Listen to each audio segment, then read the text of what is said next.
Hello everyone, welcome to learning with fun. I am Neetu Rani. आज हम पढ़ने वाले हैं हमारी हिंदी की पाठ्य पुस्तक वसंत भाग 2 जो कक्षा 7 के लिए है। इसमें हमारा अध्याय है 2 जिसका नाम है दादी माँ, जिसके लेखक हैं शिव प्रसाद सिंह। ठीक है। इसमें क्या होता है, इसमें लेखक को उसके बड़े भाई का पत्र मिलता है जिसमें लिखा होता है कि उसकी दादी का स्वर्गवास हो गया है। ठीक है। लेखक को यकीन नहीं होता कि उसकी दादी अब इस दुनिया में नहीं रही। वो उस पत्र को पढ़ते हुए अपनी दादी की यादों में डूब जाता है और उन यादों को लेखक क्या करता है, कहानी के रूप में लिखता है, जो आज हमारे सामने है, जिसका नाम है दादी माँ। तो आइए पढ़ते हैं कहानी की। लेखक की अपनी दादी माँ के साथ क्या क्या यादें हैं उनको जानते हैं। देखिएगा, सबसे पहले कठिन शब्दों के अर्थ पढ़ लेते हैं। प्रतिकूल मतलब जो अनुकूल न हो। कवार का महीना, सावन का महीना। सिवान मतलब बहाव। होर, बन प्याज, मोथा, इसका मतलब क्या होता है, खेतों में उगने वाली घास। हुड़क मतलब हुड़की के साथ लगने वाली ठंड। साबू मतलब साबूदाना। सनेह, सनेह से भरे हुए। सद्य मतलब अभी अभी। आंचल साड़ी का पल्लू। अदृश्य जो न दिखे। हांडी, घड़ा। खाल क्या होता है, छिलका। ठीक है, किसी भी फल का, फ्रूट का छिलका। सरसाम क्या होता है, कपकपी के साथ आने वाला बुखार। ब्रह्मा भगवान। अभयदान क्या होता है, जीवन दान। कुकुरमुता बिना पानी के कहीं भी उगने वाला पौधा, जो कहीं भी उग जाता है बिना देख रेख के, बिना पानी के, उसको हम क्या बोलते हैं, कुकुरमुता बोलते हैं। वह मतलब खर्च। पछुआ पश्चिम से आने वाली तेज हवा। पाले की शीत मतलब जाड़े की ठंड। विषुचिका मतलब हेजा या चेचक, जो संक्रामक रोग होते हैं उनको बोलते हैं विषुचिका। गिलाफ मतलब तकिए की खोल, एक तरह से कवर को बोलते हैं, जो गद्दे, तकिए, रजाई के कवर होते हैं उनको गिलाफ बोलते हैं। बाहरी निकसार बाहर निकलने का रास्ता। निस्तार मतलब विदाई। उरीन मतलब ऋण से मुक्त। दालान मतलब आंगन। आपत्ति मुसीबत या परेशानी। ठीक है, तो बढ़ते हैं अपनी कहानी की तरफ जिसका नाम है दादी माँ। कमजोरी ही है अपनी, पर सच तो यह है कि जरा सी कठिनाई पड़ते ही बीसों गर्मी, बरसात और वसंत देखने के बाद भी मेरा मन सदा नहीं तो प्राय अनमना सा हो जाता है। मतलब यहाँ पे लेखक क्या कह रहे हैं, यहाँ पे लेखक कह रहे हैं, लेखक को जब चिट्ठी मिलती है अपने भाई से, जो चिट्ठी प्राप्त होती है, उसके भाई ने जो चिट्ठी डाली है लेखक को, उसमें क्या लिखा होता है, उसमें दादी का स्वर्गवास लिखा होता है। आज लेखक बहुत बड़ा हो गया है, मतलब उसकी एज लगभग 40-45 या 50 के आसपास हो गई है। तो भी वह अपनी दादी की यादों में डूबकर उसका मन क्या हो जाता है, अनमना सा हो जाता है। मतलब वो उसका मन अनमना सा मतलब थोड़ा सा दुखी हो जाता है। ठीक है, आगे देखिएगा। मेरे शुभ चिंतक मित्र, जो मित्र होते हैं, जो शुभ चिंतक होते हैं, मुँह पर मुझे प्रसन्न करने के लिए मतलब खुश करने के लिए आने वाली छुट्टियों की सूचना देते हैं, और पीठ पीछे मुझे कमजोर और जरा सी प्रतिकूलता से घबराने वाला कहकर मेरा मजाक उड़ाते हैं। मतलब पीछे सामने से क्या बोलते हैं, छुट्टियों की सूचना देते हुए मुझे खुश करने की कोशिश करते हैं, और पीठ पीछे क्या करते हैं, मेरी इन भावनाओं का जो मेरी भावनाएं हैं उनका मजाक उड़ाते हैं कि ये जल्दी भावुक हो जाता है।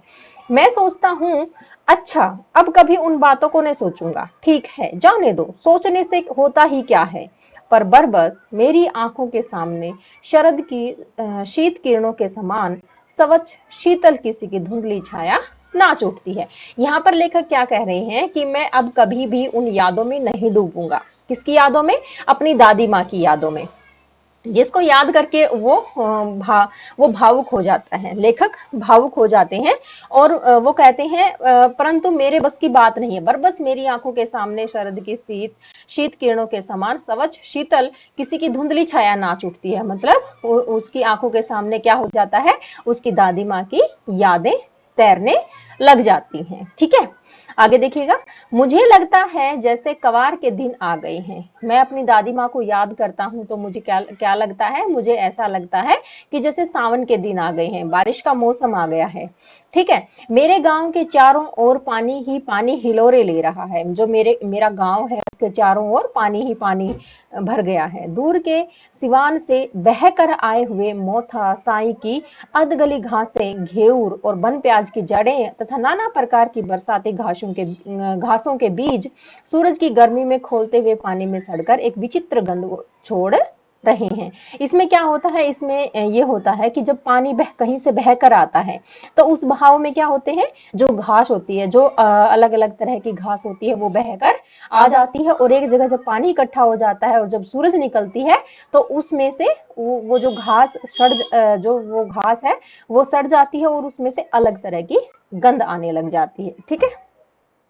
रास्तों में कीचड़ सूख गया और गांव के लड़के किनारों पर झाग भरे जलाशयों में धमाके से कूद रहे हैं। मतलब जो रास्ते का कीचड़ है वो तो सूख चुका है, अब लड़के क्या कर रहे हैं, जो जलाशय में पानी भर गया है, झाग भरे पानी में, मतलब उसमें झाग भरे हुए हैं और उसमें कूद रहे हैं, बच्चे नहा रहे हैं। अपने अपने मौसम की अपनी अपनी बातें होती हैं। आषाढ़ में आम और जामुन न मिले, अपने अपने मौसम की अपनी अपनी बात होती है। मतलब अलग अलग मौसम में अलग अलग तरह की खुशी होती है, अलग अलग तरह की चीजें मिलती हैं, अलग अलग तरह के फ्रूट, अलग अलग तरह के फल सब्जी वगैरह मिलती हैं। तो उसमें उसकी बात यहाँ पर बताई गई है। देखिएगा, आषाढ़ में आम और जामुन न मिले, आषाढ़ में अगर आम और जामुन न मिले, चिंता नहीं, कोई चिंता नहीं। अगहन में चिवड़ा और गुड़ न मिले, अगर अगहन में चिवड़ा और गुड़ न मिले तो कोई दुख की बात नहीं। चैत के दिनों में लाई के साथ गुड़, आगे देखिएगा, गुड़ की पट्टी न मिले तो कोई अफसोस नहीं। ठीक है। पर कवार के दिनों में इस गंधपूर्ण झाग भरे जल में कूदना न हो तो बड़ा बुरा मालूम होता है। परंतु जब सावन का महीना आता है, जब बारिश का मौसम आता है, तो इस गंध पूर्ण झाग भरे, मतलब इसमें जो विचित्र सी गंध आती है जिस पानी में, जहां पर घास, तरह तरह की घास सड़कर और जब सूरज निकलता है तो उसमें अलग तरह की गंध आती है और उस पानी में अगर नहाना न हो तो बहुत बुरा लगता है। ठीक है। मैं भीतर हुड़क रहा था, 2-1 दिन ही तो कूद सका था, नहा धोकर बीमार हो गया। इसमें क्या कहते हैं लेखक, इसमें बोलते हैं कि मैं 1-2 दिन ही नहाया था और फिर भी मुझे अंदर से क्या ठंड लग रही थी, मैं हुड़क रहा था, हुड़की के साथ मेरी कपकपी छूट रही थी। ठीक है। जो ऐसे ऐसे मतलब आवाज निकाल के जो कपकपी आती है उसको हुड़कना बोलते हैं। ठीक है। तो क्या हो गया, वो बीमार पड़ गई, लेखक को बुखार आ गया। हल्की बीमारी न जाने क्यों मुझे अच्छी लगती है। लेखक बोल रहे हैं कि हल्की सी बीमारी जो होती है वो मुझे अच्छी लगती है, थोड़ा थोड़ा जवर हो, सर में साधारण दर्द और खाने के लिए दिन भर नींबू और साबू मिलता रहे, लेकिन इस बार ऐसी चीज नहीं थी। परंतु इस बार क्या था, इस बार बुखार बहुत तेज था, कम नहीं था। जवर जो चढ़ा तो चढ़ता ही गया, बुखार बहुत तेज था। रजाई पर रजाई और उतरा रात 12 बजे के बाद। रजाई पर रजाई मतलब इतनी ठंड लग रही थी कि एक रजाई पर दूसरी रजाई, ऐसे रजाई पर रजाई डाली गई और मेरा बुखार कब उतरा, रात 12 बजे के बाद। ठीक है। दिन में मैं चादर लपेटे सोया था, दादी माँ आई, शायद नहा कर आई थी उसी झाग वाले जल में। मुझे लग रहा था कि दादी माँ शायद उसी झाग वाले जल में नहा कर आई थी। पतले दुबले स्नेह सने शरीर पर सफेद किनारीहीन धोती, सन से सफेद बालों के सिरों पर सदैव टपकते हुए जल की शीतलता। मतलब जब दादी नहाकर आई तो उनका जो दुबला पतला जो शरीर है वो सफेद किनारीहीन सफेद धोती में लिपटा हुआ है और उनके बाल सन के जैसे हो रखे हैं। सन क्या होता है, जिससे रस्सियां बनाई जाती हैं, ठीक है, उसको सन बोलते हैं। तो उनके सफेद बाल सन के जैसे हो रखे हैं और ऐसा लग रहा था कि जैसे कि वो अभी अभी नहाकर आई हो। जो उनके बालों से जो पानी टपक रहा था उससे लगता था कि जैसे दादी माँ अभी अभी नहाकर आई है। आते ही आते ही उन्होंने सर पैर छुए। आते ही उन्होंने क्या किया, मेरा सर और पेट छुए। आंचल की गांठ खोल किसी अदृश्य शक्तिधारी के चबूतरे की मिट्टी मुंह में डाली। और आंचल की गांठ खोलकर मतलब अपने पल्लू की, जो उनका पल्लू है साड़ी का, उसकी गांठ खोलकर उसमें क्या था, उसमें मिट्टी थी, किसी चबूतरे की, किसी अदृश्य शक्ति की मिट्टी थी। और उसने उस मिट्टी का क्या किया, मेरे मुंह में डाल दी और मेरे माथे पर लगा दी। दिन रात चारपाई के पास बैठी रहती, कभी पंखा झलती, कभी जलते हुए हाथ पैर कपड़े से सहलाती। मतलब बुखार में मेरे हाथ पैर इतने जल रहे थे, कभी उन पर कभी मेरे हाथ पैरों को कपड़े से सहलाती, मेरे चारपाई के पास बैठी रहती, कभी पंखा झलती।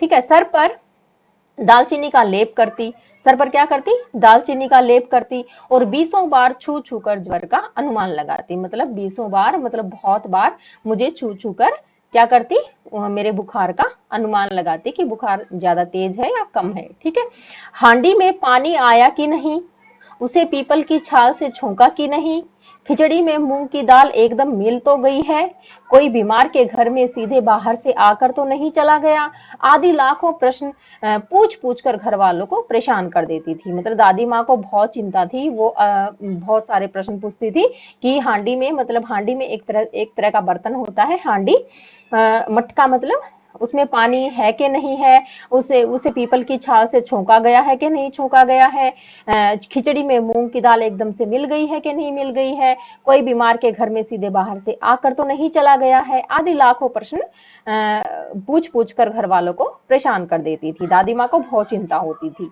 दादी माँ को गवई गांव की 50 जो किस्म की दवाइयों के नाम भी याद थे। दादी माँ को जो गांव की जो 50 किस्म की दवाइयां होती हैं उनके नाम भी याद थे। गांव में कोई बीमार होता उसके पास पहुंच जाती। जैसे मेरी सेवा की दादी माँ ने, वैसे ही क्या करती, अगर गांव में कोई बीमार होता तो उसके पास भी पहुंच जाती थी। और वहां भी वही काम जो मेरे साथ हो रहा था, लेखक यहाँ पे बता रहे हैं, वहां भी वही काम होता जो मेरे साथ हो रहा था। ठीक है, आगे देखिएगा, हाथ छूना, जैसे कि हाथ छूना, माथा छूना, पेट छूना, फिर भूत से लेकर मलेरिया, सरसाम, सरसाम मतलब कपकपी वाला बुखार। ठीक है, निमोनिया, निमोनिया आपको पता है, तक का अनुमान विश्वास के साथ सुनाती थी। मतलब उनका अनुमान लगा के बता देती थी कि उनको कौन सा बुखार है, मलेरिया है, सरसाम है या निमोनिया है। ठीक है, विश्वास के साथ सुनाती। महामारी और विषुचिका, विषुचिका क्या होता है, एक संक्रामक रोग होता है जो हेजा या फिर चेचक जैसा रोग होता है, के दिनों में रोज सवेरे उठकर स्नान के बाद क्या करती थी, स्नान के बाद लवंग और गुड़ मिश्रित जलधार, गुगल और धूप सफाई कोई उनसे सीखे। मतलब क्या करती थी, उसकी धूप देती थी। किसकी धूप देती थी, जो लौंग होती है, जिसको हम ये इसमें यहाँ पे क्या लिखा हुआ है, लवंग लिखा हुआ है, तो उसको लौंग बोलते हैं। और गुड़ की मिश्रित जलधार, उसको मिश्रित करके उसको मतलब मिक्स करके क्या करती थी, उसकी जलधार देती थी, मतलब छींटे देती थी। और गूगल और धूप की क्या करती थी, पूरे घर में उसको फैलाती थी। ठीक है, पूरे घर में फैलाती थी। आगे देखिएगा, वो घर में बहुत साफ सफाई रखती थी, कोई साफ सफाई करना उनसे सीखे। दवा में देर होती, मिश्री या शहद खत्म हो जाता, चादर या गिलाफ नहीं बदले जाते तो वे जैसे पागल हो जाती। मतलब अगर दवा देर होती, मतलब दवा टाइम पे नहीं दी जाती, मिश्री या शहद खत्म हो जाता, चादर या गिलाफ नहीं बदले जाते, मतलब साफ सफाई का वो पूरा ध्यान रखती थी। अगर थोड़ी सी भी साफ सफाई में चूक हो जाती तो क्या क्या होता था, वो पागल की तरह, मतलब वो बहुत गुस्सा करती थी। ठीक है, बुखार तो मुझे अब भी आता है, नौकर पानी दे जाता है, मेस महाराज मतलब जो खाना पकाने वाला होता है, महाराज अपने मन से पकाकर खिचड़ी या साबूदाना दे जाता है, डॉक्टर साहब आकर नाड़ी देख जाते हैं, और कुकैन मिक्सचर की शीशी की तिताई के डर से बुखार भाग भी जाता है। मतलब कुकैन की दवाई होती है, जो मिक्स दवाई होती है, उस मतलब उसका जो स्वाद होता है, उसका कैसा होता है, बहुत कड़वा होता है। तो उस तिताई के डर से, मतलब उस कड़वेपन के डर से बुखार अपने आप ही भाग जाता है। पर न जाने क्यों ऐसे बुखार को बुलाने का जी नहीं होता। परंतु अब जो ये बुखार आता है, या हल्का हल्का बुखार आए या फिर तेज आए, परंतु अब अच्छा नहीं लगता। क्यों नहीं लगता, क्योंकि अब उनकी सेवा करने वाली उनकी दादी माँ नहीं है। ठीक है, आगे देखिएगा। किशन भैया की शादी ठीक हुई, मतलब फिक्स हो गई उनकी शादी किशन भैया की। दादी माँ के उत्साह और आनंद का क्या कहना, दिन भर गायब रहती, सारा घर जैसे उन्होंने सर पर उठा लिया हो। पड़ोसी ने आती, बहुत बुलाने पर दादी माँ आती। ठीक है, जो पड़ोसिन थी दादी माँ को बुलाने आती, परंतु बहुत बुलाने पर ही दादी माँ उनके पास जाती। बहन बुरा न मानना, कार प्रयोजन का घर ठहरा। मतलब काम काज, कार प्रयोजन मतलब कार्य प्रयोजन, यहाँ पे ये साधारण सी लैंग्वेज में लिखा हुआ है जो हमारे गांव की लैंग्वेज है उसमें, परंतु यहाँ पे क्या होगा, कार्य प्रयोजन। कार्य प्रयोजन का घर ठहरा मतलब कामकाज का घर ठहरा। एक काम अपने हाथ से न करूं तो होने वाला नहीं है, अगर मैं एक काम अपने हाथ से न करूं तो काम पूरा नहीं होगा, ऐसा वो उन औरतों को कहती थी। जाने क्यों यूं सभी जानते थे, मतलब ये सब जानते थे कि दादी माँ कुछ नहीं करती, पर किसी काम में उनकी अनुपस्थिति वस्तुतः विलंब का कारण बन जाती। अगर दादी माँ किसी भी काम में अनुपस्थित होती तो क्या होता, वो काम लेट हो जाता। ठीक है, उन्हीं दिनों की बात है, एक दिन दोपहर को मैं घर लौटा। बाहरी निकसार में दादी माँ किसी पर बिगड़ रही थी। बाहरी निकसार में मतलब निकसार मतलब बाहर निकलने का रास्ता। ठीक है, मैंने आपको ये कठिन शब्दों में भी पढ़ाया था, निकसार क्या होता है, बाहर निकलने का रास्ता। ठीक है, दादी माँ किसी पर बिगड़ रही थी मतलब किसी पर गुस्सा कर रही थी। किस पर गुस्सा कर रही थी देखते हैं। देखा, पास के कोने में दुबकी रामी की चाची खड़ी है। देखा, पास के कोने में दुबकी, दुबकी मतलब वो बेचारी डर से सहमी हुई थी, रामी की चाची वो वहां पर खड़ी थी, उस पर दादी माँ बिगड़ रही थी मतलब गुस्सा कर रही थी। सो न होगा धनो, रुपए में सूद के आज दे दे, मतलब सूद मतलब जो उसका ब्याज बनता है उसके साथ मुझे आज ही रुपए दे दे। तेरी आंख में तो शर्म है नहीं, मांगने मांगने के समय कैसी आई थी, पैरों पर नाक रगड़ती फिरी, किसी ने एक पाई भी नहीं दी, अब लगी है आजकल करने, फसल में दूंगी फसल में दूंगी, अब क्या तेरी खातिर दूसरी फसल कटेगी। ये सब बोलकर दादी माँ रामी की चाची पर गुस्सा कर रही थी और रामी की चाची बेचारी डर के मारे एक साइड में खड़ी थी। ठीक है, आगे देखिएगा। मालकिन रामी की चाची रोती हुई दोनों हाथों से आंचल पकड़े दादी माँ के पैरों की ओर झुकी। जो रामी की चाची अब बोल रही है, मतलब वो बेचारी रोती हुई दोनों हाथों से आंचल पकड़े दादी माँ के पैरों की ओर झुकी। क्या बोल रही है, बिटिया की शादी है, आप न दया करोगी तो उस बेचारे का निस्तार कैसे होगा, निस्तार मतलब उसकी विदाई कैसे होगी। ठीक है, हट हट, अभी नहा के आ रही हूँ। दादी माँ पीछे हट गई। जाने दो दादी, मैंने इस अप्रिय प्रसंग को अप्रिय प्रसंग को हटाने की गर्ज से कहा। मतलब अब लेखक आ गए हैं और लेखक कहने लगे कि जाने दो दादी। तो लेखक ने क्या सोचा कि ये जो दादी माँ डांट रही है रामी की चाची को, अब मतलब वो प्रसंग हट जाएगा। बेचारी गरीब है, दे देगी कभी, चल चल, चला है समझाने। अब दादी माँ बोल रही है कि चल चल, चला है समझाने। मैं चुपके से आंगन की ओर चला गया। अब लेखक बोल रहे हैं कि मैं चुपके से आंगन की ओर चला गया। कई दिन बीत गए, मैं इस प्रसंग को एकदम भूल सा गया।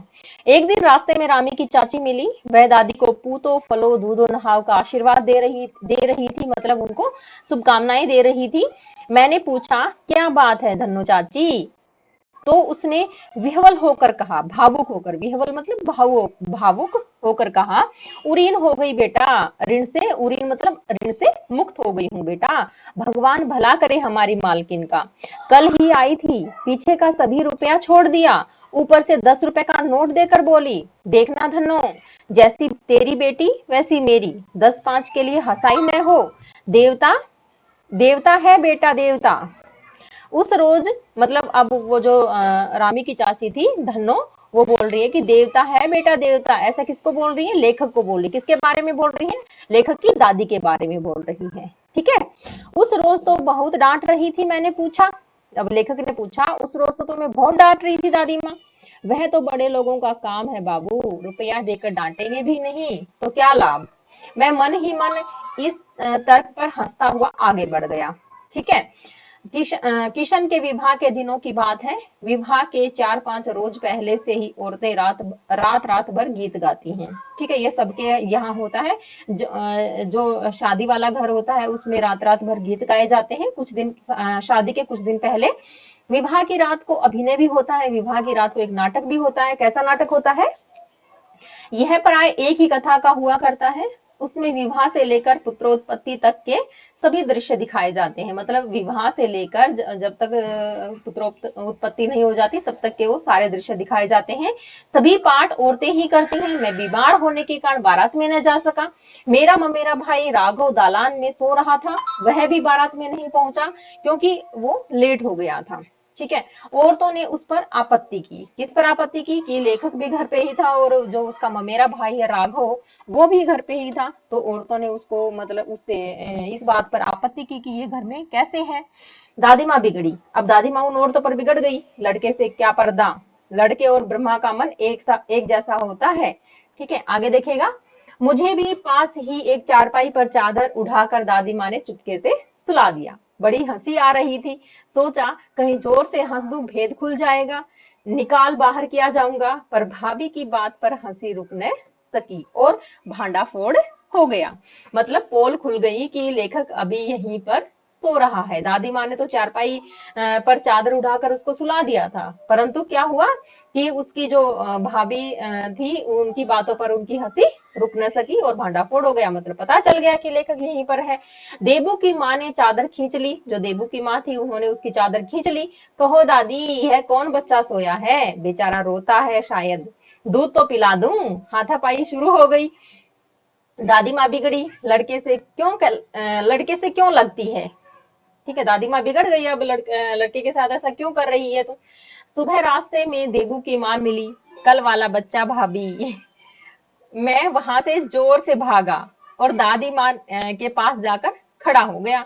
वस्तुतः किसी प्रकार का अपराध हो जाने पर जब हम दादी माँ की छाया में खड़े हो जाते हैं, अभयदान मिल जाता है। अ, अभयदान मिल जाता है। स्नेह स्नेह और ममता की मूर्ति दादी माँ की एक एक बात आज कैसी कैसी मालूम होती है। परिस्थितियों का वात्या चक्कर जीवन को सूखे पत्ते सा, मतलब वात्या चक्कर मतलब जो बुरा चक्कर होता है, जो बुरा वक्त होता है। ठीक है, जीवन को सूखे पत्ते सा कैसा नचाता है। जो परिस्थिति होती है, जो हमारी परिस्थिति होती है, जो चल रही होती है, उनका जो बुरा चक्र होता है, जो बुरा टाइम होता है, वो जीवन को सूखे पत्ते सा कैसा नचा देता है। इसे दादी माँ खूब जानती थी। दादा की मृत्यु के बाद से ही वे बहुत उदास रहती थी। अब ये जो कहानी है, ये कहा अब कौन सी कहानी शुरू हो गई?